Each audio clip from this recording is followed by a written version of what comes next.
When I walked down the aisle in my white gown, heart pounding in my chest, I thought I was stepping into a dream. The church was glowing with soft candlelight, the guests stood smiling, and at the end of the aisle stood Daniel, my soon-to-be husband. I had spent months preparing for this day, believing it would mark the start of a lifelong bond filled with love, companionship, and yes, intimacy. Daniel looked so handsome in his tailored suit, his dark hair perfectly combed, his expression serious but softened when he saw me. In that moment, I felt like the luckiest woman alive. Our vows were exchanged, our hands trembling slightly, and when the priest pronounced us husband and wife, the applause was thunderous. Daniel leaned in, kissed me lightly on the lips, and whispered, "We did it." But little did I know. The man I had married was hiding a secret. The reception was a blur of laughter, music, and clinking glasses. Friends toasted us, family showered us with blessings, and Daniel seemed the perfect gentleman. He held my hand, introduced me proudly as his wife, and even pulled me into a slow dance that had me melting in his arms. I thought everything was perfect, but as the night wound down, the reality began to shift. We checked into the honeymoon suite, a beautiful hotel room filled with rose petals, champagne, and soft lighting.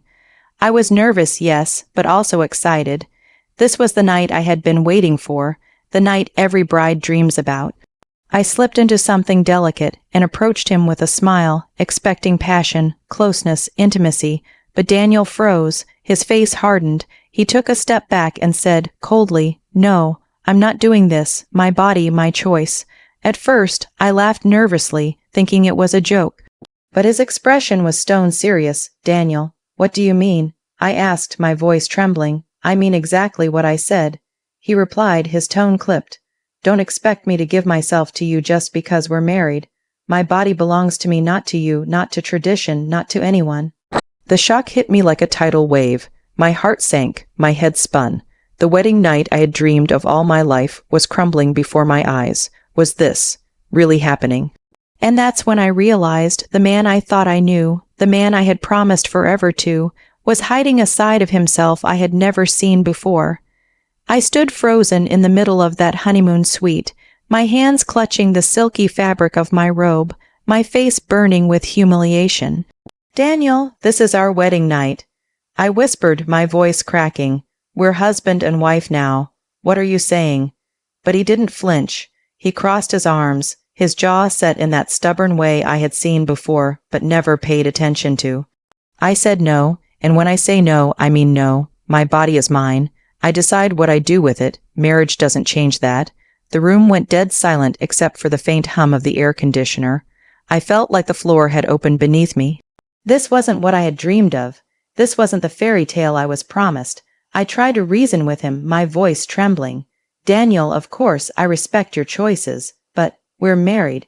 Isn't this supposed to be part of the union we just vowed to share? Don't you want to be close to me?" He gave a bitter laugh, shaking his head. "That's the problem. Everyone thinks marriage gives them a right to someone else's body. That's not love, that's ownership, and I refuse to be owned." I didn't know what to say. 1,000 questions flooded my mind. Why marry me at all if he didn't want to share intimacy? Why go through the vows, the ceremony, the reception, only to slam the door on the very foundation of a marriage? I sat down on the edge of the bed, feeling like my heart was being ripped apart. "But Daniel," I whispered, "I love you. I thought you loved me too. Isn't part of love about closeness, about intimacy?" He turned to face me, his eyes sharp. "Love doesn't have to mean physical possession. If you love me, you'll respect my boundaries. If not, maybe you never really loved me." The words cut deep. Somehow I was the one being made to feel guilty, as if I had demanded something cruel instead of longing for the bond every bride expects on her wedding night. I didn't cry, not yet. I just sat there in shock, numb, while Daniel picked up the remote and turned on the television as though nothing earth-shattering had just happened. That night, I lay beside him in silence, staring at the ceiling, my wedding dress carefully folded across the chair in the corner, mocking me. He slept soundly, his breathing steady, while I tossed and turned, replaying every moment of our relationship in my head. Had there been signs, red flags I ignored? I remembered how Daniel always avoided long kisses, how he always brushed off my attempts to hold him too long. I had chalked it up to shyness, maybe nerves. I told myself he just needed time, but now it all made sense.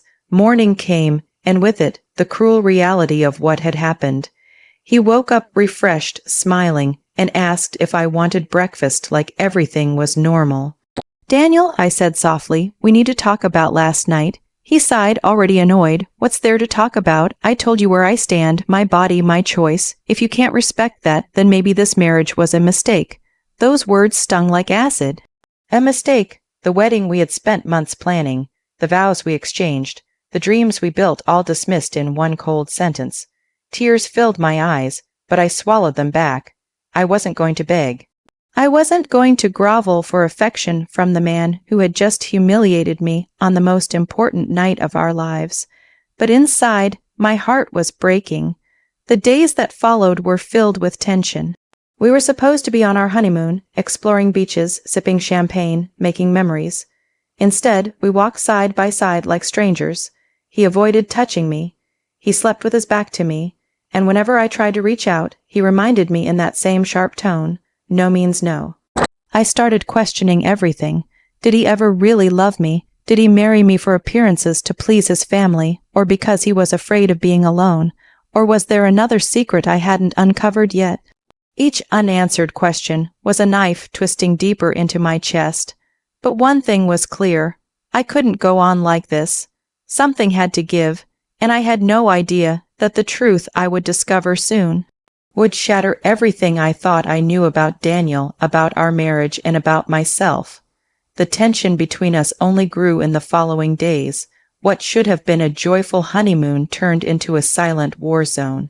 We posed for pictures like the perfect couple, smiling at strangers, but behind closed doors, the silence was deafening. I tried to distract myself. I went for long walks on the beach, journaled my feelings, even prayed for clarity. But no matter what I did, my heart screamed with confusion. Finally, on the 5th night, I couldn't hold it in anymore. "Daniel, please," I said, my voice trembling as we sat across from each other at dinner. "I need to understand. Why did you marry me if you didn't want intimacy? Why put me through this?" He set his fork down, eyes narrowing. "Because I thought you were different. I thought you would respect me. But all you do is push and push." "Respect you?" I asked, my voice rising. "I've respected every word, every boundary. But Daniel, marriage is about partnership. You can't just shut me out completely. That's not love, that's punishment." He leaned back in his chair, crossing his arms. "Love is not defined by sex. If that's all you wanted, maybe you should have married someone else." Those words sliced through me. For a moment, I sat there stunned, but then a spark of anger lit inside me. "Don't twist this, Daniel. I didn't marry you for sex. I married you for love, for closeness, for a shared life, and right now, you're making me feel like I'm sleeping next to a stranger." For the first time, his expression faltered. He looked down, fiddling with his napkin. I saw a flicker of something in his eyes, guilt, maybe fear. "Daniel," I pressed gently, "please, tell me the truth. What are you hiding from me?" There was a long silence. The kind of silence where your heart pounds so loud you can't hear anything else. Finally, he whispered, almost too low to hear, "I thought I could change. I thought marriage would fix me." My breath caught in my throat. "Fix you? Fix what?" He rubbed his temples, his hands trembling. "I've never wanted intimacy, not with anyone, not even before you. I thought if I found the right woman, if I got married, maybe it would just happen. But it hasn't, it won't, and it's not fair to you." The weight of his confession hit me like a tidal wave, so this wasn't about me. It wasn't about rejection or punishment. It was about something much deeper, something he had hidden all along. "Why didn't you tell me this before we married?" I asked, my voice breaking. He shook his head, tears forming in his eyes for the first time. "Because I was ashamed, because I wanted to be normal, because I didn't want to lose you." I felt my chest tighten. Part of me wanted to scream, to lash out at the betrayal of his silence.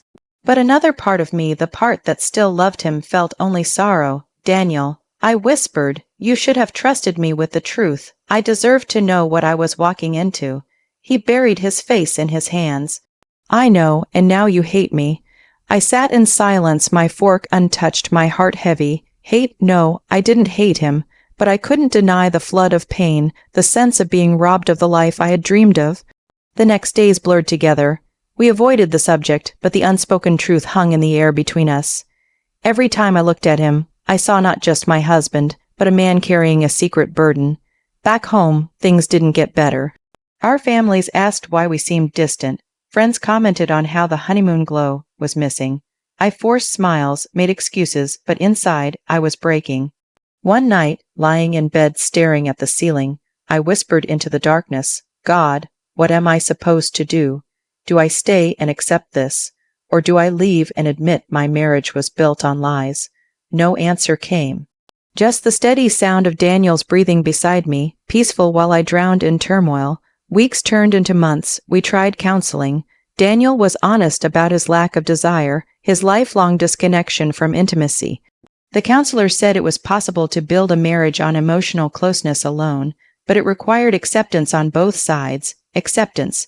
But how could I accept a life where I would never be fully wanted? Where I would never know the closeness I longed for from the man I loved? Every day felt like a war between my heart and my soul. And then, one moment changed everything. I stumbled upon a message on his phone one evening.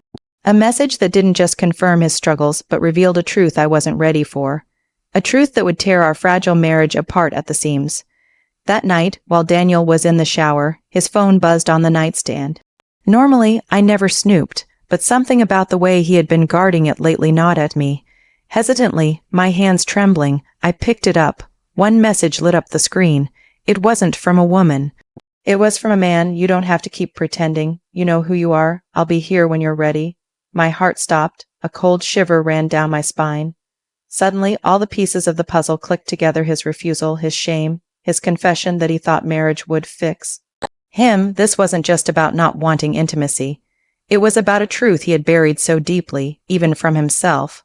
When he stepped out of the bathroom, towel draped over his shoulders, he froze. He saw the phone in my hand, the message still glowing. His face went pale. "Daniel," I whispered, my voice breaking, "is this the truth you've been hiding?" He didn't answer at first, just stared at me, tears filling his eyes. Finally, with a trembling voice, he whispered, "Yes." My knees nearly buckled. "So all this time, you knew?" He shook his head desperately. "No, I didn't want to admit it. I thought if I married you, if I forced myself into this life, maybe I could erase it. Maybe I could be the husband you deserved, but I can't. I'm not that man." The weight of his words crushed me. I felt like the floor had been ripped out from under me. "Daniel, do you realize what you've done to me, to us? You let me fall in love with an illusion. You let me dream of a future you knew you couldn't give me." Tears streamed down his face. "I didn't want to lose you. I thought I could be enough, but I'm broken."